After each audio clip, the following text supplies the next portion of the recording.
And we'll welcome on Sondra a little bit early. Bye. Good to talk to you. So next we're going to have on Sondra Lee. Yes.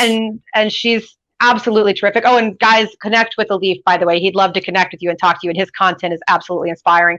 But bring on Sondra Lee. She's wonderful. She started her own business recently, helping people to learn how to better think and how to better project themselves. And she's got a lot of great insight. So, Sondra, I know you've been watching us for a little bit now and kind of tuning in. Great show. Great show. Thank you. So I'm very, very passionate about pay issues. It's something that kind of fires me when I start talking about it. So I'm sure you heard what we were just discussing. So the struggles that minorities and women have sometimes with the pay discrepancies. What is your take? Because the number one pet peeve I have is when people say to women, or people say about women don't negotiate. Like, well, that's a real blanket statement, first of all. But also, what do you think causes that? Why do you think that there is that discrepancy with women, and why do you think that women are not pushing as individuals? Obviously, as a group, we're pushing for more money and all that, but as individuals, why are they not doing that, and how can they fix it? I think it boils down to what you've been talking about, knowing your worth and believing in yourself.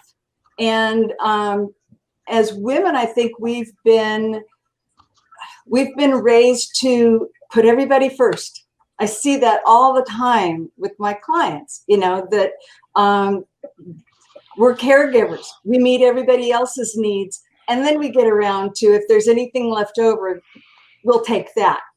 And we have to stand in the truth of, who we are, what we're worth, our value, and believe in it. And that's the thing. I mean, everything comes down to our thoughts. It all starts with our thoughts, our belief in ourselves.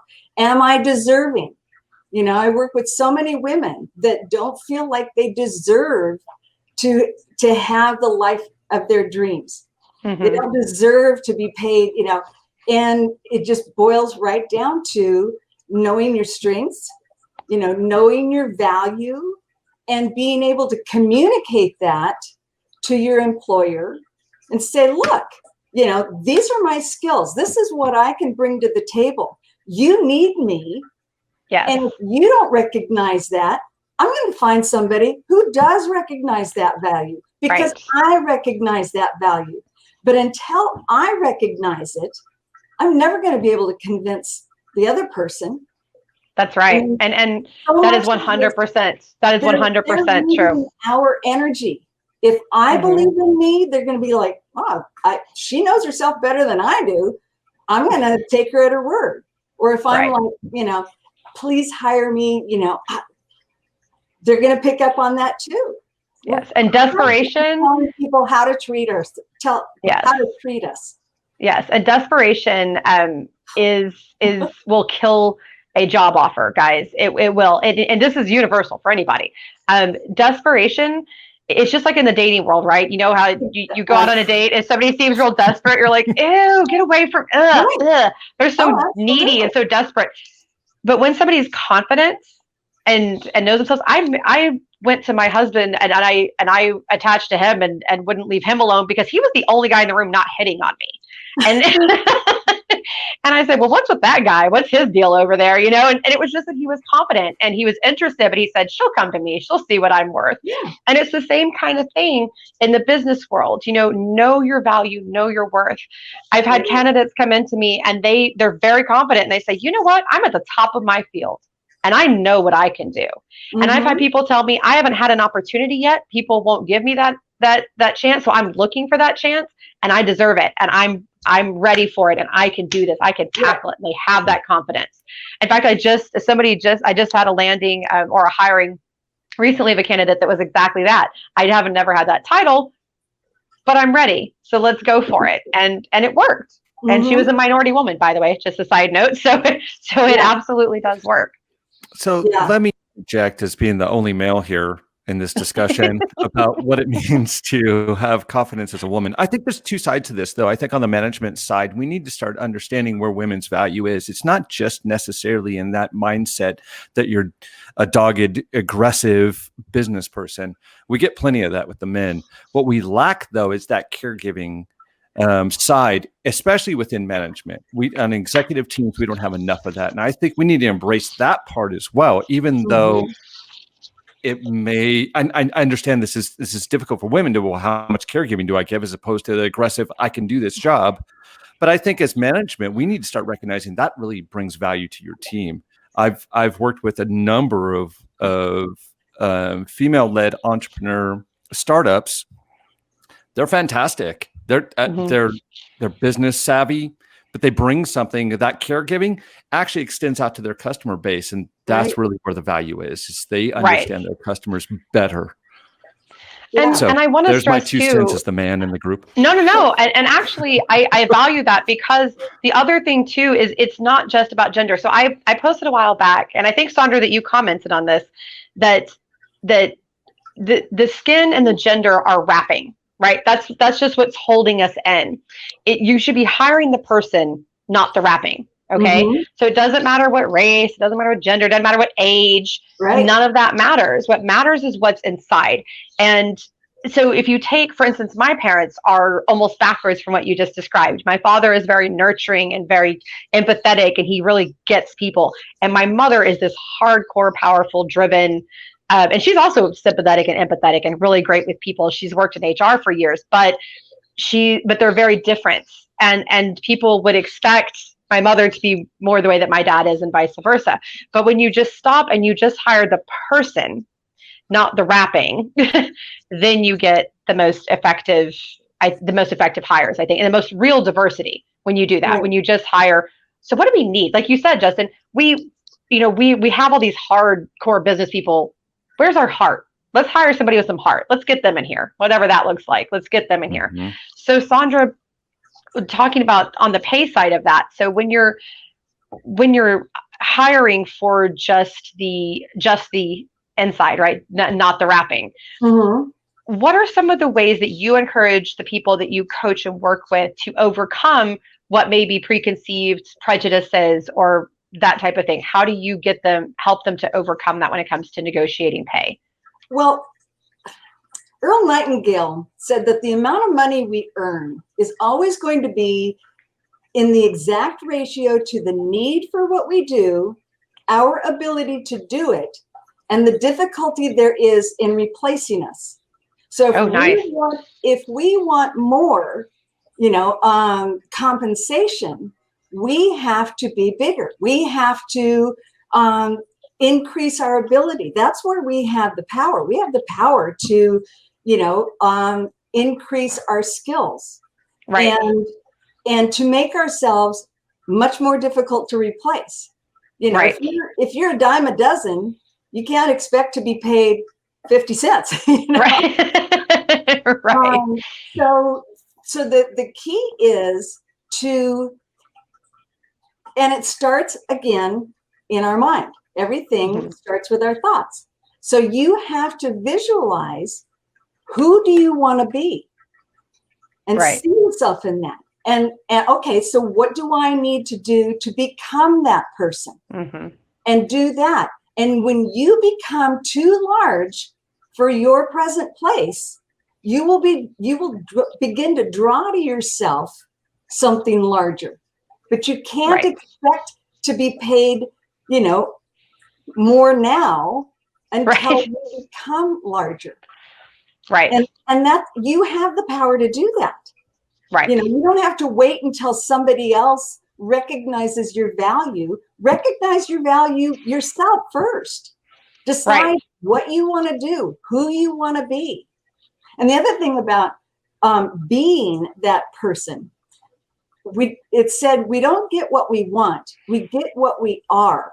And so are you the kind of person that's always looking for something that's cheap versus the best value? Do you resent paying your bills, paying for the services that you got? You're going to attract yourself into similar situations where they don't want to pay you what you're worth. That's an interesting insight. I like that. Oh, and by the way, Greta, somebody asked, can Sondra repeat that? I think it was your quote. Please connect to Sondra on LinkedIn. We dropped her LinkedIn. Connect with her. She's got all the best quotes. If you need a quote for anything or you need to be inspired, Sondra is your lady. She has got you, and she will take care of you.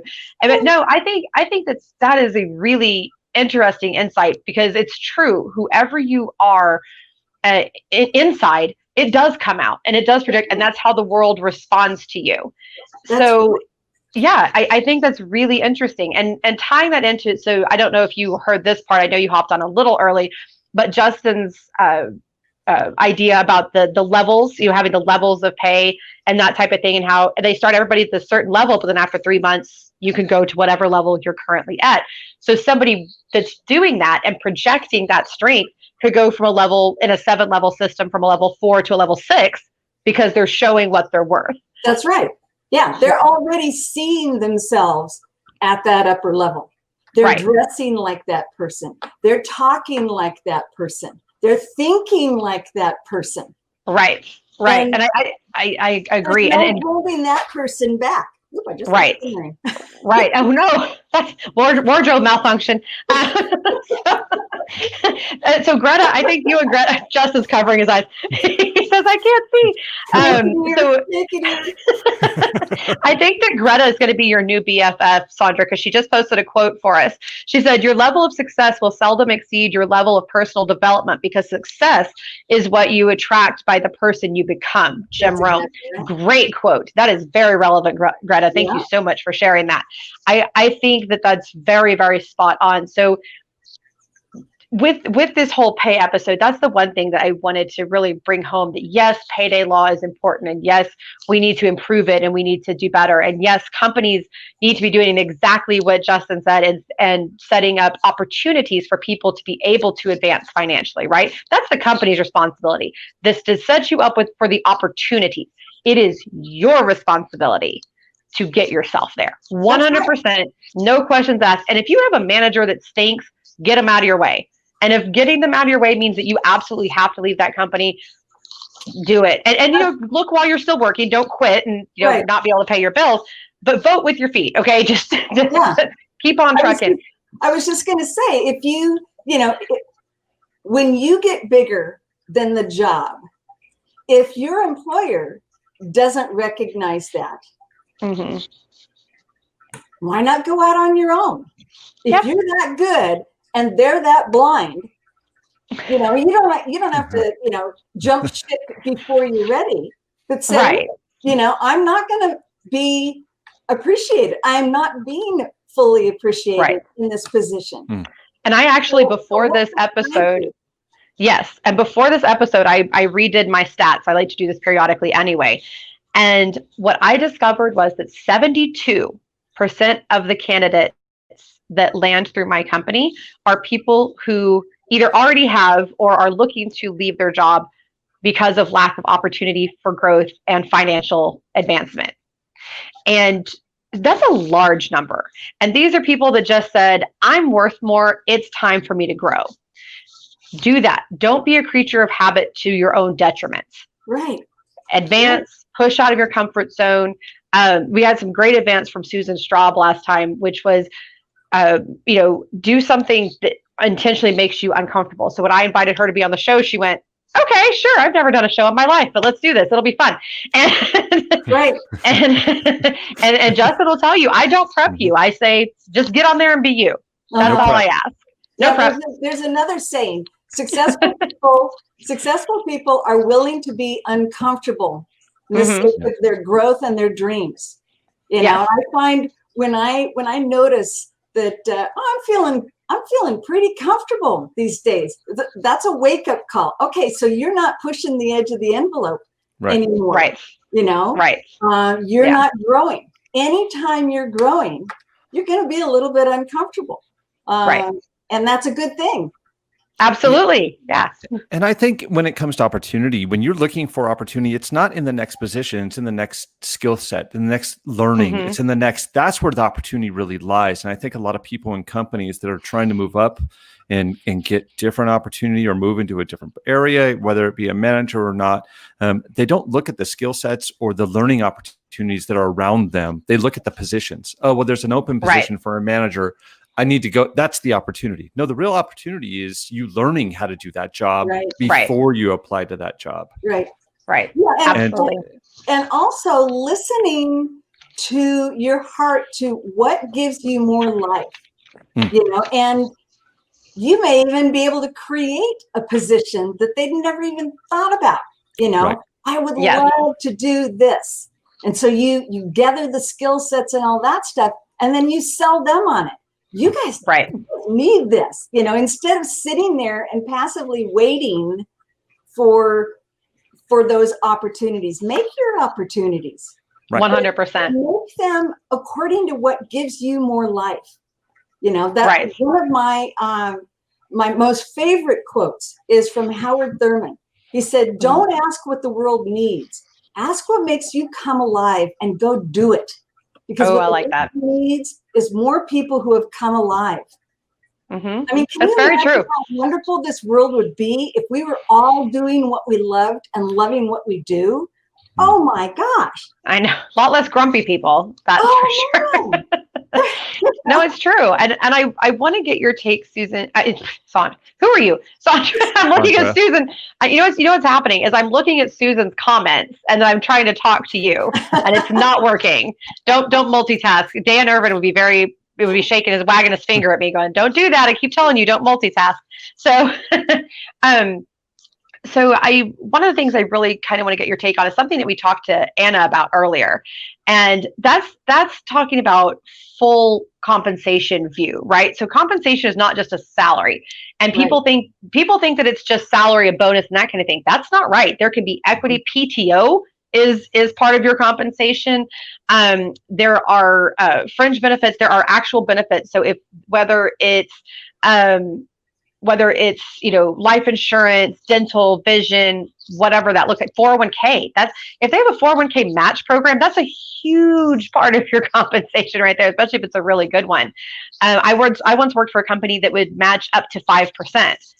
That's really big, guys. So these kinds of things have to be considered. So what would be your advice to someone? Because a lot of people don't really know how to figure those types of benefits in. So what would your advice be on that, Sondra?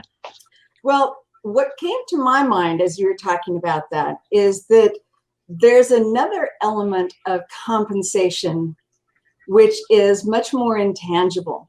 And I think that is the environment that you're in and feeling that you are appreciated and you are in an environment where you can grow, your talents are encouraged. And if you don't have that in the job, it really doesn't matter how much money they're paying you. That is true too. It's shown that people are willing to take less money in a position where they feel like, they're appreciated, they're listened to, they're given room to grow and express all of themselves. And so when I work with women on, that want to change jobs, in envisioning the job that you want, it's not about, I need to be paid, this much and, have this level of management or control. It's what's the environment. I love being in a job where I feel so appreciated. All of my talents, I'm able to express all my talents, and I'm surrounded by supportive people, and I can grow, and I can, what do you feel when you're in that position? And if you're being appreciated, it'll show up in the monetary part as well. That is true. That is true. But if you're not being appreciated, that's going to be like, you're not going to love your job. If you're in an environment where, you're disrespected, your opinion is disrespected, you feel stifled. Right. It's true. And you're right that the more that you are valued, the better the type of offer will be. The other thing is I've seen companies that say we can't quite afford where we'd like to put you now, but we will work on it, but we'd love to have you come on board. And that's the communication that you are valued as well. But as for the tangibles, you can always research. You should ask to see the entire benefits booklet, because that will often tell you a little bit more about what they're paying in addition to you. That is part of your compensation. PTO is huge, and you can usually negotiate PTO. There are some states that have kind of funky laws and regulations about that a company has to offer the same to everybody, but usually you can negotiate PTO, and that's a big one. Your time is money, people. It is. And again, going back to, if you are working in a position that's 40 hours versus 60 hours, don't charge the same for that. Right. That's silly. Yeah. If you're going to have to put in more of your time, come up with kind of an hourly rate and multiply that by how many hours they're expecting. And you can always ask, how many hours are you expecting me to have to work for this position? And by the way, always add about 5 to 10 to that, because a lot of times they undershoot it so they don't scare you off. Yeah. All of that is very, very important. Yes. Do your research, which also ties me into something I wanted to ask you about, Justin, and Sondra. I think you would have some great insight into this as well. So you're looking at your total comp package, and you're doing all that. Let's talk about when it comes to the negotiation. So you've told them what you want. Let's say you get an offer that's less than what you asked for, but you do feel, Sondra, like you're going to be very happy in this position, but you also don't want to undercut yourself. Justin, how do you approach that?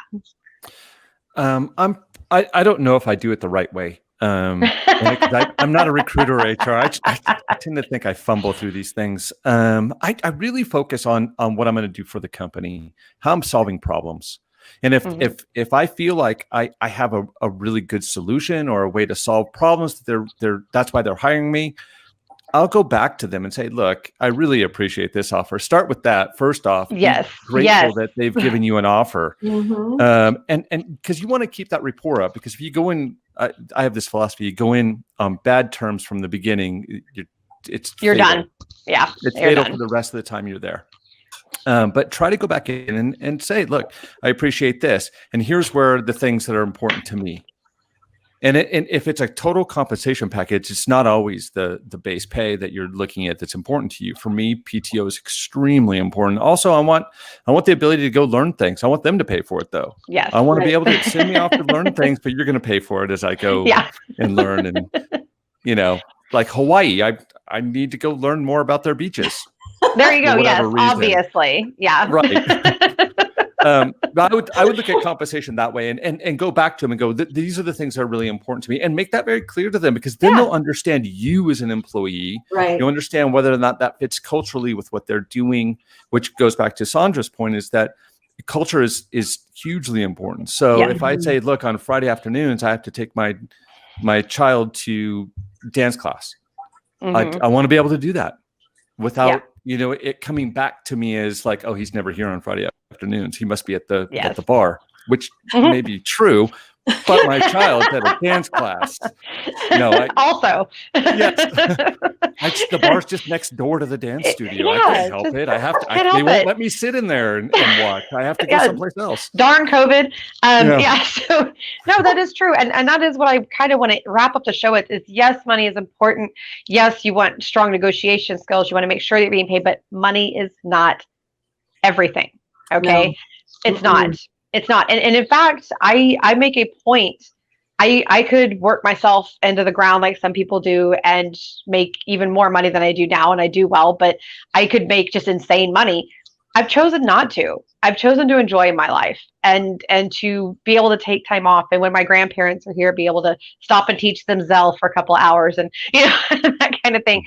And to go to the beach with my dogs and my husband and that kind of thing. And I think that's so important, and flexibility, I think is a really big one. And I think that's an important thing for people to remember, that money isn't everything. It's important. True. It is important, but it is not everything. So money pays bills, but the rest of it gives you a life, right? That's right. That's a good way to put it. I think it's really important to be really clear on what are your core values. Mm-hmm.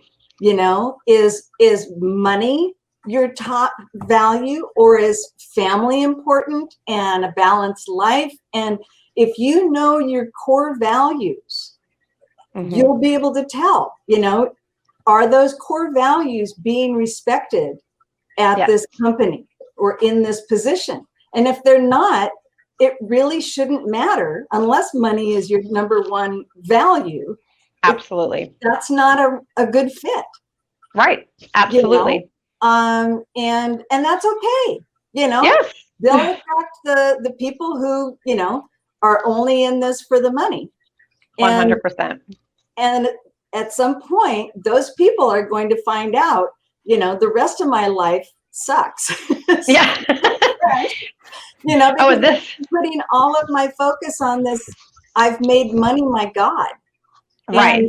And I've let all the rest of my life, you know, I think one of the things that COVID has taught us is that our health is crucial. If we don't have our health, it doesn't matter how much money we've got. Right. Right. And I also, in this kind of same line of thinking, you know, you want to have your time and all of that. Folks, this ties me back to no laws, no regulations, no these kinds of things, because there are a lot of companies out there that will take advantage of lack of knowledge. And some of them, it's their own lack of knowledge, which is inexcusable as well. But there are a lot of companies that will purposefully take advantage. For instance, we were talking about payday law. There are companies that will take advantage of people that are unaware. One of the things that a lot of people don't know is that not every position can be exempt. What exempt means is that you're paid a flat salary. That's all you're going to get, the end. It's like managers, executives, things like that. Not every position qualifies for that. And a lot of people don't know that. If you are in customer service, you are not an exempt employee. They cannot make you exempt just to make their lives better. It's the same thing with contract. It's the same just to get out of paying you overtime. That's against every labor law that we have. That is not how this works. You have to actually meet certain qualifications to be an exempt employee. The same is true for 1099 contractors. Your company cannot make you a 1099 contractor just because they feel like it. For instance, if they are telling you how to do your job, you are not a 1099 contractor, you are W-2.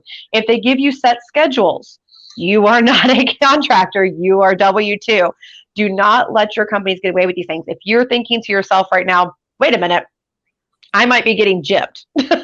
Reach out to me. I am glad to help you get to the bottom of it.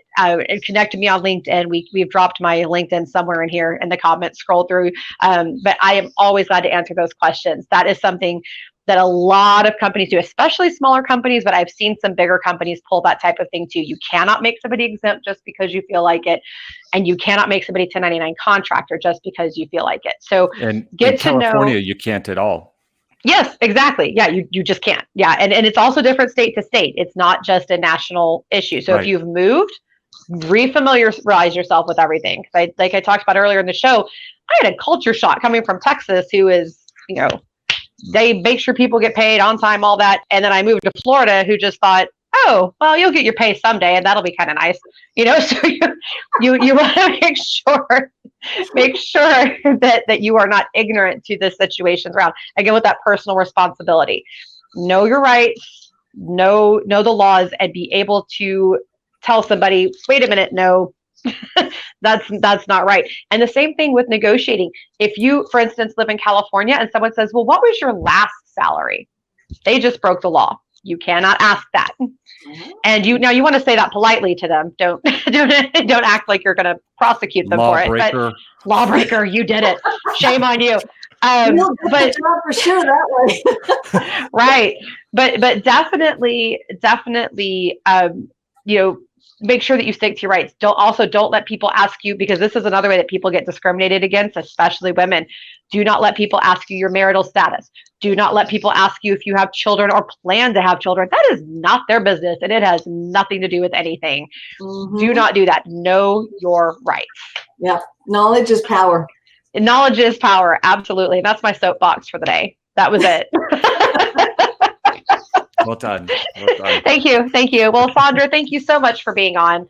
We really appreciate you. We found great value as always. And apparently you have a new best friend. Greta's just declared herself your new best friend here in the comments. So I think you can expect a connection from her. Everybody connect to Sondra, connect to the other guests that we've had. They're all terrific people. They're all here to help. We've dropped her LinkedIn here. Please connect. And we'll say bye to you. Oh, can I just put in one little quick yes, thing? please. I have a free workshop coming up. Great. Power of Vision workshop on Saturday, the 5th of September. And I'm offering free complimentary strategy sessions to the first 6 people that contact me. And you can do both of those things on my website. Wonderful. And please also send me a link about that on LinkedIn, Sondra, and I will promote that for you as well. Okay. Thank you so much for having me on again. Absolutely. Thank you. It was wonderful. Bye now.